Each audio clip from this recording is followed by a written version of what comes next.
अस्सलाम वालेकुम, मेरा नाम अली है। क्या हाल चाल दोस्तों? Welcome to fresh episode of tech बोलचाल। और ये साल भी भाई मेहमान बन के आया और जा रहा है। दिसंबर की पहली टेक बोलचाल है। पाकिस्तानी मार्केट को लेकर भी कुछ अपडेट है, क्योंकि हमने प्रेडिक्ट किया था एक महीने पहले कि भाई प्राइस डाउन सेशन स्टार्ट होगा, तो वो स्टार्ट हो चुका है। कौन कौन से फोन कितने प्राइस में डाउन हुए ये भी मैं आपको बताता हूँ। लेकिन साथ साथ हम लोग बात करने वाले हैं कुछ ग्लोबल लॉन्चेस की, जैसा कि पोको F7 अल्ट्रा सामने आ रहा है, जैसा कि ओप्पो रेनो 13 सीरीज की डेट भी आ रही है, और 5G को लेकर पाकिस्तान में बहुत सारी चीजें चल रही हैं। और पाकिस्तान में जो इम्पोर्ट्स हैं वो भी डाउन हुई हैं, क्यों हुई हैं, सभी कुछ आज की इस वीडियो में कवर करने वाले हैं। और रियलमी का एक नया फोन आने वाला है जिसको आपको मैं एंड पर जरूर बताऊंगा। तो वीडियो आपने एंड तक देखनी है, पसंद आती है तो लाइक शेयर एंड सब्सक्राइब के साथ नोटिफिकेशन बेल आइकन को प्रेस कर लीजिएगा। अब मैं आपको ज्यादा बोर नहीं करता, वीडियो शुरू करते हैं।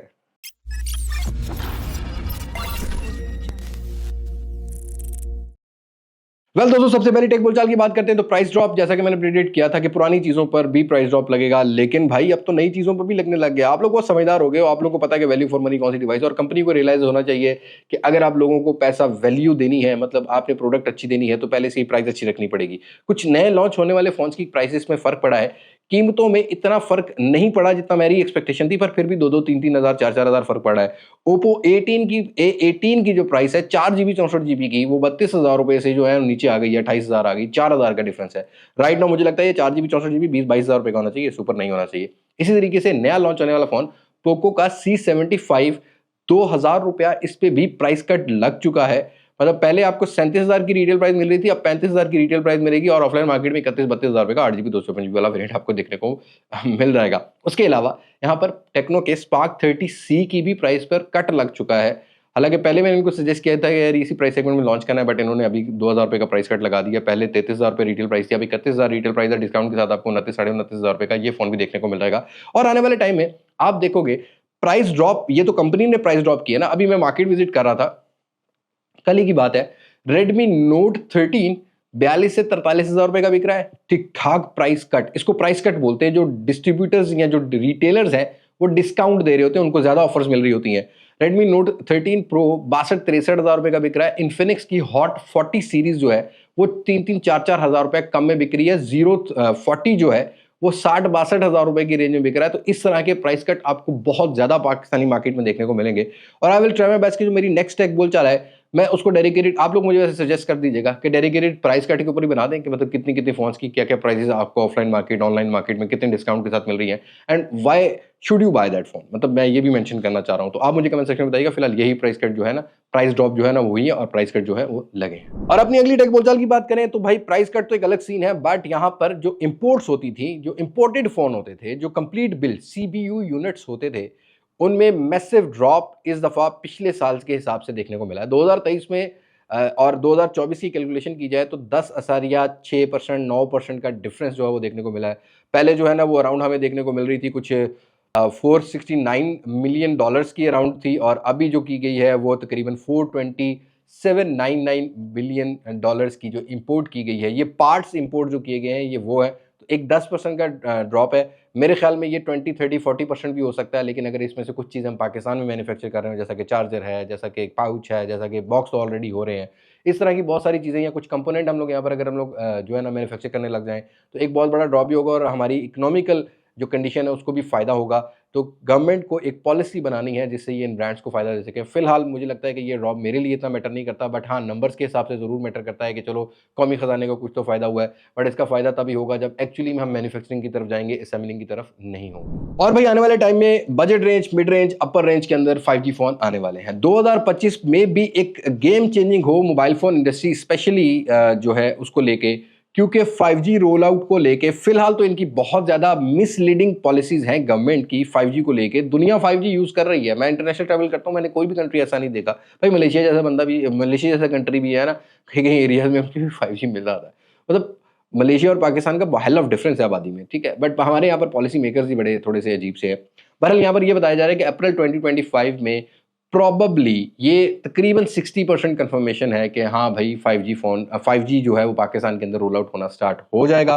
और अगर 5G रोल आउट हो जाता है देन यू विल सी कि 2025 के मिड सेगमेंट में आपको कौमी चिपसेट्स जैसा कि मीडियाटेक हीलियो G99 अल्टीमेट है, G100 है, इनसे तो जान छुड़ाने का मौका मिल जाएगा। बट पाकिस्तान की गवर्नमेंट को ये भी देखना है कि 5G लाने के साथ साथ ये जो 5G फ़ोन्स के ऊपर एक्स्ट्रा टैक्स लगाया जा रहा है ये भी नहीं लगाना चाहिए। एटलीस्ट टेक्नोलॉजी आईटी को सपोर्ट करने के लिए कुछ तो नई पॉलिसीज के ऊपर इनको रिकंसिडरेशन करनी चाहिए, ताकि बेनिफिट हो कौमी खजाने को भी, यूजर को भी, और वैसे भी इंफ्रास्ट्रक्चर भी जो है ना आईटी का वो बढ़ता है। अब देखो भाई, कुछ तो अच्छी चीजें हो रही हैं। अब मैं इसमें गवर्नमेंट का इनिशिएटिव बोलूं या मैं लोगों की डिमांड बोलूं, आफ्टर ऑल हर चीज एक मार्केटिंग है, हर चीज एक बिजनेस है। चाहे मैं वीडियोस बना रहा हूं, चाहे आप कोई प्रोडक्ट बेच रहे हो, चाहे आप घर फैमिलीज के साथ बैठे हो, after all everything is a business.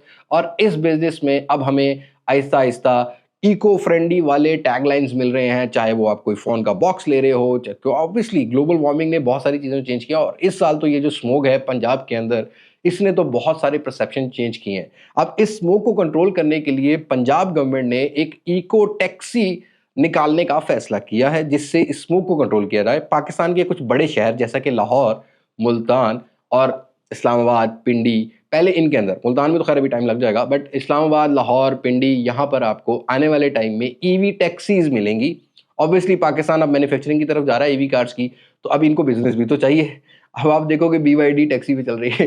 क्या मजे, लैंड की लोड़ी कोई नहीं पाई जी, चूल्हा लाओ तो मजे करो। बहरहाल इको टैक्सीज आपको देखने को मिल सकती हैं। इससे पहले इंफ्रास्ट्रक्चर बनाने की जरूरत है, इलेक्ट्रिक स्टेशन बनाने की जरूरत है, जो कि चार्ज फास्टली कर सकें, ताकि ये टैक्सी वाले भी फायदा उठा सकें और बाकी लोग भी फायदा उठाएं। और भाई 5G की तो बात हम लोग कर रहे हैं, लेकिन बाकी कंपनीज को अगर हम लोग देखते हैं तो इंटरनेट सर्विस प्रोवाइडिंग कंपनीज जितनी भी है, इनमें काफी टफ टाइम होता जा रहा है, और अब बड़े बड़े टेक जेंट्स अपना इंटरनेट सिस्टम बिछाना स्टार्ट कर रहे हैं। अभी रिसेंटली ये खबर सामने आ रही है कि जो मेटा ऑन करती है फेसबुक, व्हाट्सएप, इंस्टाग्राम, मतलब मार्क जुकरबर्ग जो है ना, हमारा बर्गर जो है ना भाई, ये पूरी दुनिया के अंदर अब स्टारलिंक के मुकाबले में अपनी केबल्स बिछाने शुरू कर दी। ऑल्दो खबर कुछ ये भी आ रही थी कि एलन मस्क जो है ना, वो सोच रहा है कि पाकिस्तान में स्टारलिंक को स्टार्ट कर दिया जाए। पीटीआई के भी जो बहुत सारे होल्डर्स हैं वो भी उसको पुश कर रहे हैं कि पाकिस्तान के अंदर सैटेलाइट इंटरनेट होना चाहिए, ताकि बाउंडेशन हो। खैर ये एक अलग सियासी मामला है, इस पर हम ज़्यादा बात नहीं करते। बट आ जाते हैं मुद्दे की बात पर। मेटा जो है वो $10 बिलियन खर्च कर रहा है अपनी केबल बिछाने के लिए, इंटरनेट सिस्टम को सीधा करने के लिए, जिस पर 40,000 किलोमीटर ये केबल बिछाई जाएगी। वाया सी केबल होगी, अंडर सी ये केबल दी जाएगी, जिससे एक तो मेटा को ये फायदा होगा कि इनका ऑलरेडी इकोसिस्टम पहले बड़ा स्ट्रांग हो गया है भाई, इनके पास एप्लीकेशंस बहुत ज़्यादा हैं, और इंटरनेट यूजेस बढ़ते जा रहे हैं, तो इनको उससे भी बिजनेस मिलेगा, जिससे इनकी फाइनेंशियली ग्रोथ में भी इजाफा होगा। तो इसमें पाकिस्तान भी अटैच है भाई, इसलिए ये खबर मैंने ली है कि ये पाकिस्तान से होते हुए मतलब 40,000 किलोमीटर, बहुत बड़ा एक किलोमीटर सिस्टम बनता है। तो लेट्स सी, देखते हैं कि ये मेटा कितना करता है, और इस पर 10 जो है अराउंड $10 बिलियन एक्सपेंस किया जा रहा है। फिलहाल ये रिपोर्ट है, कब क्लियर होती है बात, ये भी आगे चल के पता लगेगा। और ये खबर है भाई सैमसंग की तरफ से। सैमसंग डेक्स का एक ऑप्शन मिलता है कि फोन अपना लगाओ, बिल्कुल आप एज इट इज जो है ना अपने लैपटॉप या अपने पीसी पे यूज कर सकते हो। बट अब ये बताया जा रहा है कि जो सैमसंग की One UI 7 अपडेट आ रही है, उसमें ज्यादा सपोर्ट ये डेक्स वाली आपको देखने को नहीं मिलेगी। ये तो खैर जनवरी में क्लियर हो जाएगा, अभी तक फिलहाल ये रूमर्स हैं। बट जनवरी के अंदर सैमसंग विल कमिंग एग्रेसिवली, क्योंकि S25 सीरीज लॉन्च हो रही है, और अभी तक सारी कंफर्मेशन हो गई भी है कि भाई स्नैपड्रैगन 8 एलीट ही आएगा इनके अंदर। और अब इस दफ़ा एक और रूमर निकल रहा है कि सैमसंग S24 सीरीज में एक अल्ट्रा थिन फोन भी हो सकता है, उसको अल्ट्रा करके मतलब कोई भी मॉडल अजीब सा लगा सकते हैं साथ, स्लिमेस्ट फोन ऑफ सैमसंग भी कह सकते हैं। तो वो भी एक रूमर आ रहा है। और दूसरा S25 अल्ट्रा की ऑलमोस्ट जो है ना वो शक्ल सामने आ चुकी हुई है, जहाँ पर फ्रेम को मजीद फ्लैट कर दिया है, रियर कैमरा मॉड्यूल थोड़े से और राउंडेड कर दिए हैं, इन हैंड फील को थोड़ा सा इंप्रूव कर दिया है। बट स्टिल एक कन्फ्यूजन अभी ये भी आ रही है कि S Pen होगा कि नहीं होगा, क्योंकि स्लिम भी किया जा रहा है और स्क्रीन साइज 6.9 इंचेस पर ले गए हैं। तो लेट्स सी, ये दिसंबर के बाद हमें जनवरी में क्लियर हो जाएगा। और ग्लोबल लॉन्च डेट मैं पहले भी बता चुका हूँ कि 7 जनवरी के राउंड इनकी ग्लोबल लॉन्च डेट लीक हो चुकी थी पहले ही। तो अभी फ़ोन भी लीक हो रहे हैं, फ़ोन की शेप्स लीक हो रही हैं। तो लेट्स सी प्राइस क्या रखते हैं। वैसे $100-200 महंगा ही होगा, मतलब 20-30 हज़ार रुपया रेट इस दफ़ा ज़्यादा ही मिलने वाला है। और भाई ओप्पो ने Reno 13 अभी रिसेंटली चाइना की मार्केट में लॉन्च किया है, बट ग्लोबल लॉन्च डेट भी सामने आ गया। और अब जो पहले होता था ना कि 2022-23 में कि भी चाइना पहले 3 महीने यूज़ करता था, उसके बाद ग्लोबल मार्केट में चीज़ें आ रही होती थी, लेकिन अब तेज़ी से ये चीज़ें हो रही हैं। और मुझे लगता है कि जनवरी, फरवरी और मार्च बड़ा एग्रेसिव होगा भाई, कम से कम फ़ोन इंडस्ट्री के लिए, क्योंकि Oppo Reno 13 सीरीज अभी चाइना में रिसेंटली लॉन्च हुई है, कोई ज़्यादा पुराना बात नहीं है, कोई 10 दिन, 5 दिन, 6 दिन ही हुए हैं। और इनकी ग्लोबल लॉन्च डेट 4-5 सर्टिफिकेशन पे सामने आ चुकी हैं, जिसमें थाईलैंड की सर्टिफिकेशन है, सिंगापुर की सर्टिफिकेशन है, इंडिया की सर्टिफिकेशन है, यूएई की सर्टिफिकेशन है, जहाँ पर इसकी ग्लोबल सर्टिफिकेशन होनी शुरू हो गई। और याद रहे, जब भी ये सर्टिफिकेशंस होती हैं, ऑल्दो पाकिस्तान का कोई ऐसा सिस्टम नहीं है जो सर्टिफिकेशन प्रॉपर्ली शो करता हो, मतलब ये दिखाते ही नहीं, मतलब सब चीज़ें भेदभाव में करते हैं।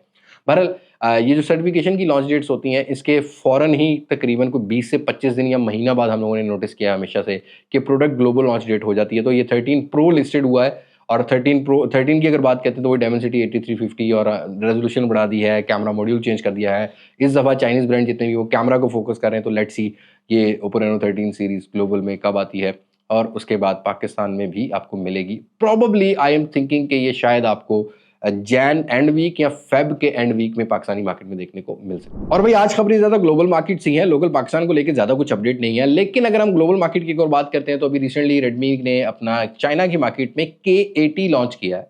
और याद रहे ये K series exclusively for China होती है और ग्लोबल मार्केट में दिस फोन मतलब K सीरीज जो है ना हमेशा से रीब्रांडेड होकर पोको की F सीरीज में आती है और F7 अल्ट्रा सर्टिफिकेशन हुआ है, FCC सर्टिफिकेशन पर सर्टिफाइड हुआ है, जहां पर सारी सर्टिफिकेशन में ये नजर आ रहा है कि ये फोन मेन हार्डवेयर जो है वो स्नैपड्रैगन 8 एलीट वाले लेके आएगा, 3nm टेक्नोलॉजी वाला लेके आएगा और सेम रीब्रांडेड फोन हो सकता है शक्लो सूरत में भी, स्क्रीन रेजोल्यूशन में भी, बाकी चीज़ों में भी, फास्ट चार्जिंग में भी, जैसा कि रेडमी K80 लॉन्च हुआ है। बट ये भी सर्टिफिकेशन सामने आई है तो आहिस्ता आहिस्ता इनकी सारी शेप्स वगैरह भी सामने आ जाएंगे और पोको F7 सीरीज अगर सर्टिफाइड FCC पर हो रही है ना, दैट मीन के जनवरी के लास्ट वीक में ये भी प्रोबेबली आपको मिल सकती है। और वहीं पर Xiaomi 15 सीरीज को लेके भी ये अपडेट आ रही है कि ग्लोबल सर्टिफिकेशन यहाँ भी बिल्कुल सामने आ गई है।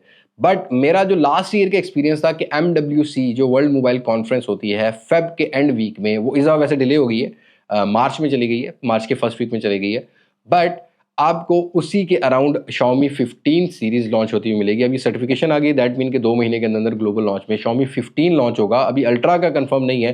Xiaomi 15 और Xiaomi 15 प्रो जो है ग्लोबल लॉन्च होगा और साथ ही पाकिस्तान में लॉन्च हो रहा था। लास्ट ईयर फरवरी के एंड वीक में लॉन्च हुआ था और इस साल भी हमारी उम्मीद यही है कि फरवरी के मिड या एंड वीक में कहीं ना कहीं Xiaomi 15 सीरीज ग्लोबली और साथ पाकिस्तान में भी लॉन्च हो रहा होगा। सो ये थी आज की टेक बोलचाल। उम्मीद करता हूँ आप लोगों को खबरें पसंद आई होंगी, वैसे थोड़ी सी बोरिंग वाली थी। Do let me know in comment section which one is your favourite tech बोलचाल और नेक्स्ट टेक बोलचाल का जो मैंने सजेशन मांगा है कि प्राइस ड्रॉप के ऊपर बनानी चाहिए कि नहीं बनानी चाहिए, do let us in comment section. बस आज की वीडियो में तक मुलाकात होगी नई वीडियो में किसी नई अनबॉक्सिंग, किसी नए रिव्यू, किसी नए कंपैरिजन के साथ। तब तक मुझे दे इजाजत। मैं हूं लिबास मास्क से पाकिस्तान बाइंदाबाद।